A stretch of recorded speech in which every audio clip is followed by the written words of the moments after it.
let's get into the centenary stuff. Okay, so first shot, Jodie looking sad. Honestly, this one could be in any Doctor Who episode. In the Chibnall era, like there's not much to report here. You know, it's obviously just a generic sad shot because you know Jodie's gonna die. If I had to guess, right, I'm gonna say that this scene, this event is happening like towards the end of like the episode. Like this is just before the regeneration. If I had to guess, I could be wrong. Either that or it's at the opening of the episode where like 13's all sad and mopey because death is coming. But I'm reckoning it's the end. Just a guess. So we get that. We get the Dalek reveal. I'm sick of seeing the Time War Daleks. Don't get me wrong, it's cool that they have the plungers back, but I was really hoping even the Daleks was the last outing for them. I did a whole video a while back talking about why, like, I'm kind of ready for a new design. Like, here's the thing, right? We've seen, at this point, we've seen the Daleks, the Time War ones especially, right? In the Journey era, we've seen them in Revolution, in Eve of the Daleks, in Once Upon a Time, in the Vanquishers, in the Centenary, like, and I mean, if you want to count Daleks in general, we've had, like, how many Dalek appearances in the Whittaker era at this point? Like, you got Resolution, you've got Revolution, you've got, as I said, so you've got Once Upon a Time, Vanquishers, the Centenary, Eve, so you've got 6 Dalek appearances. I'm just a bit sick of seeing the Daleks, to be honest. I don't know why they're back. Like, hang on, let me skip forward. The Cybermen makes sense. Cybermen make sense, you know. I don't know how Ashad's back, but we'll get into that. Like, they make sense because, you know, they were with the Master last time, they sort of allied themselves with them, so I get why the Cybermen are here, but the Daleks, like, they already tried to get their revenge, and even the Daleks, why do they need to be back?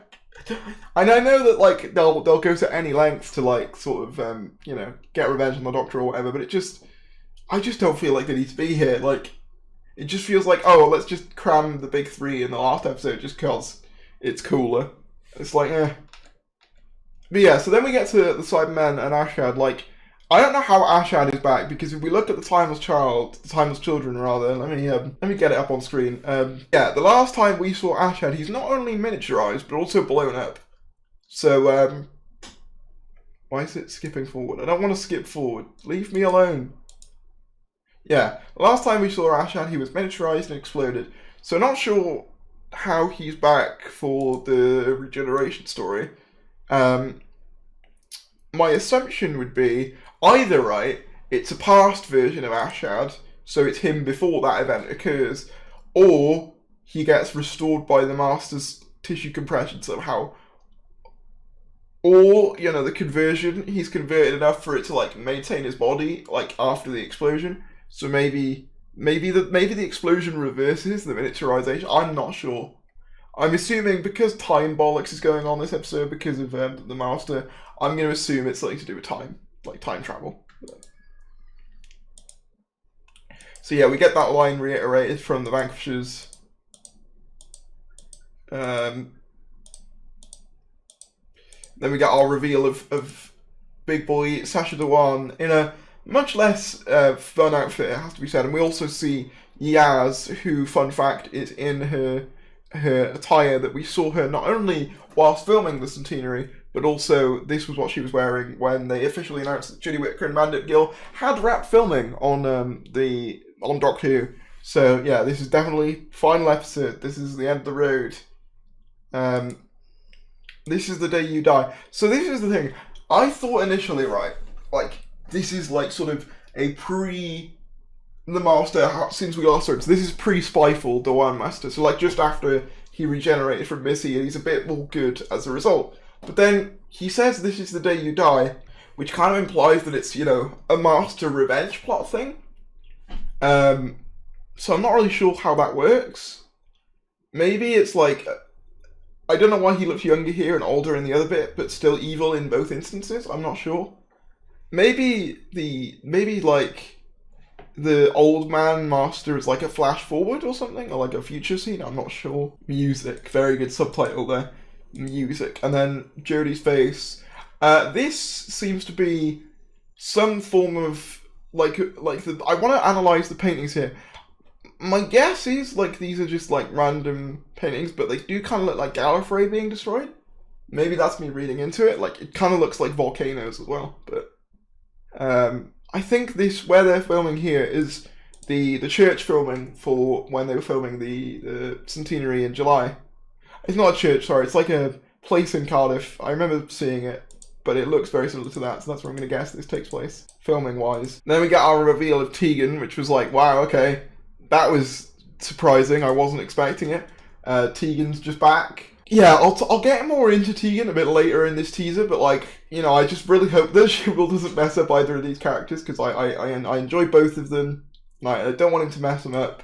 At the same time, I am a bit like, I am worried about how he's going to treat these two characters. We then go to Ace, and they also imply here so that the spin-off material isn't canon here. So obviously, for those of you who don't know, Sophie Aldred, like a couple of years back, wrote a book called At Childhood's End, which was about an older Ace running a Charitable Earth, her company, you know, which anagram is Ace, obviously, and she meets up with the 13th Doctor and Graham, Ryan and Yaz there. So that's implying that this isn't canon here, which, you know, I'm fine with. I mean, it could be down to time bollocks, right?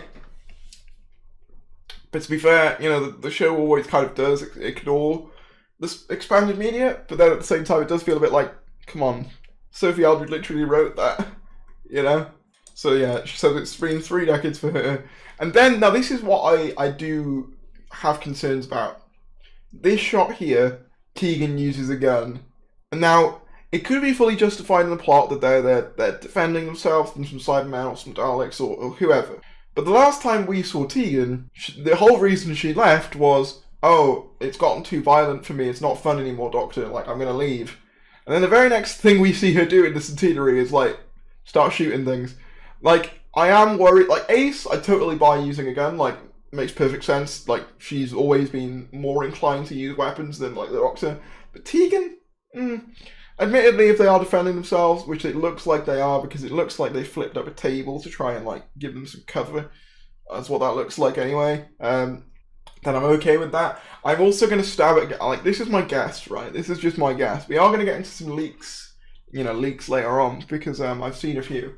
But I'm going to guess that this is Unit, and the reason I say that is the map on the wall looks very Unity, and if you look very closely, that circular insignia kind of looks like the Unit insignia. So I'm going to guess this is, like, Unit headquarters. And what I'm going to guess is going to happen is Kate is going to be recruiting old friends of the Doctor to help during whatever the Master's doing in the Centenary and, you know, all the different monsters. That's my guess. That's why you see Graham back in leaked filming images. That's why you're seeing Ace and Tegan. That's why you might see a couple more familiar faces come along, because Kate's recruiting them, a la Nick Fury in the Avengers. That's my guess. That's my guess as to what's going to happen. So yeah, Ace and Tegan shooting. We then get a shot of Kate Stewart, you know, head of unit, getting captured by some Cybermen. Now this is interesting for Kate, because obviously last time we saw Kate well, I mean, we see her a few times after that, but one of the times we saw Kate, you know, before this era was in Darkwater Death in Heaven. And in that episode, her father's corpse, the Brigadier's corpse, gets converted into a Cyberman. So you would think, in this instance especially, she would be afraid of, you know, the Cybermen more so than usual because of what she saw happen to her dad. At least I hope they make reference to that. I doubt it, but, you know, it would be nice. I'm assuming they're just doing regular converty things. This is the thing with the monsters. I'm curious as to whether they're doing an alliance thing, where they're, like, doing a whole Pandorica, like, oh, we're all coming together, because, like, beware of the forces that mass against you and their master. That kind of implies that they are going to be working together. At the same time, like, some of them I'm just not convinced would work together, you know, unless they really justify it. So yeah, Kate gets off to get converted.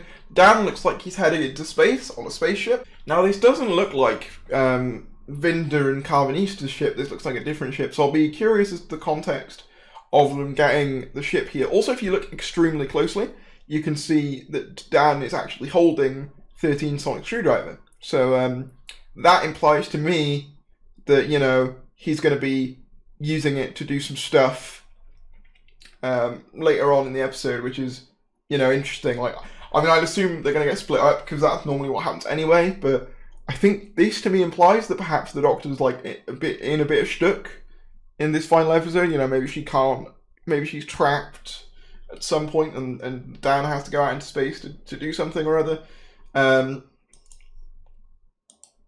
So yeah, and then we get a shot of Vinda. So I think it's a safe bet, right? That if Vinda's coming back, then I think Carvanista and Belle and their baby are also going to be like mentioned in this. Like, it would feel weird for one and not the rest to pop up. I don't know what his role is going to be. Presumably he's just helping out, you know, it's just being recruited like in the same way that like Ace and Tegan have been. I wasn't expecting to see them again, I'll be honest, but you know, guess it kind of makes sense because obviously they probably will do the reveal of the baby. We get a nice like parallel shot here. Obviously I'm not saying these happen in chronological order, they almost certainly won't. You know, this is just cut together for the trailer, but we get an interesting parallel here between, hang on, Vinda holding the gun here, you know, aiming at something, and then Yaz doing the same later on, which is, you know, that doesn't really happen with companions in this era. Like, they're very, no, guns are bad. Exploding robots, though, that's fine.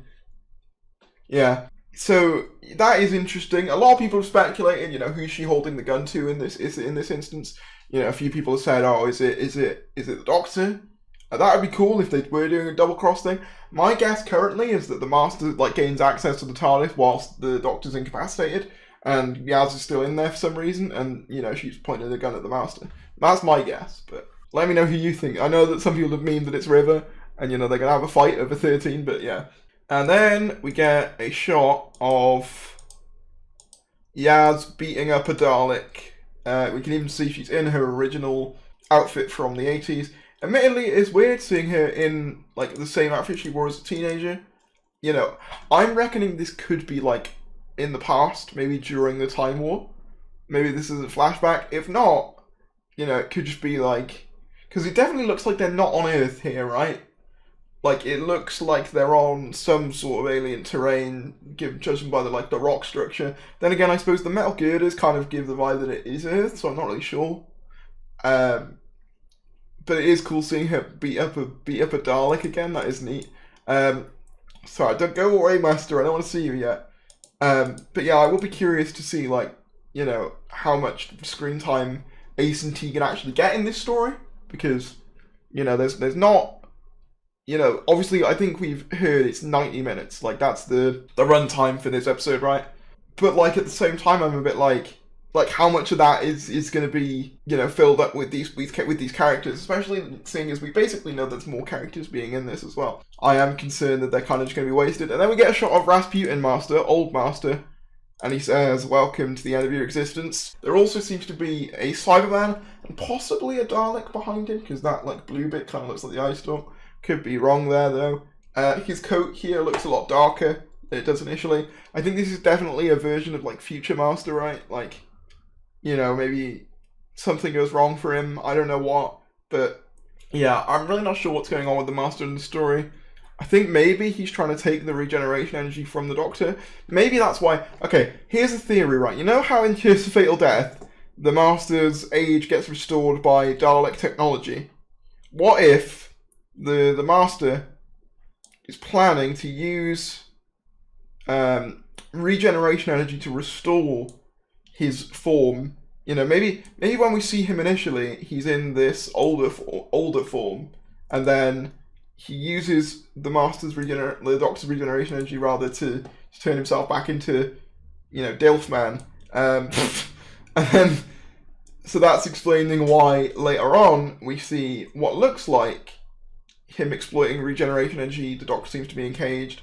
That's either that or it's the fob watch, right? It's the fob watch being opened. Here's the thing about the fob watch, right? If the fob watch isn't opened, it's going to feel weird and unsatisfying, because like that's what they've been teasing for like last however many episodes. But then at the same time, it's like if they do open the fob watch, it'll also feel weird, because like, well, you know, the whole point behind the Vanquishers, or what seems to be the whole point, was that, oh, the Doctor doesn't need the memories. So I'm a bit, you know, I'm a bit conflicted on the whole watch thing. Because on the one hand, I want some form of payoff, but on the other hand, if they do pay it off, it would kind of go against the character arc. So I am a bit like, I don't know which one I prefer in that instance. I don't think this is her actual regeneration, as many people point out. I don't think they put that in the teaser. I think it's more of a Series 10 type thing. The energy looks a lot less like regeneration energy and a lot more like Fobwatch energy. Like, the energy looks more similar to that. Like, you can even see the spirals are in the same place, and like, it looks a lot more like that than regeneration energy. Like, if you look at this, right? Hang on, can you see it? Just making sure you can. Right, look at this, okay? It looks like regeneration energy. No, that's the wrong page. Look at this, and then look at that. Tell me they don't look the same. Like, they're definitely opening the watch in this scene. I'm almost certain of it. Even though I am still going to use this to clickbait Jodie's regeneration. Like, it even does the whole lighty uppy eyes thing, because it does that to the Fugitive Doctor as well. This is definitely them opening up the watch. I'm 99% confirmed. Like, if I'm wrong, I'll kiss Dennis. I will kiss Dennis. But, like, and then the Doctor screams out for Yaz, and then the teaser ends, and that's it. Which, yeah. I'm basically certain that that's what that is. Shout out to Debs Iona, Shane Smith, Ree Keffin, Seb Lowndes, Jay Monroe, Hash Shandycoot, Patrick Mewson, Simon Ashley, Steve Safaro, Andrew Townsend, Alex Robbins, Michael Dykes, Paul Bryden, Sam Yates, and Michael Rhodes. If you want to become a member, feel free to do so. It really helps out. You get exclusive posts, shout outs in every video, and even your own badge and custom emojis to use.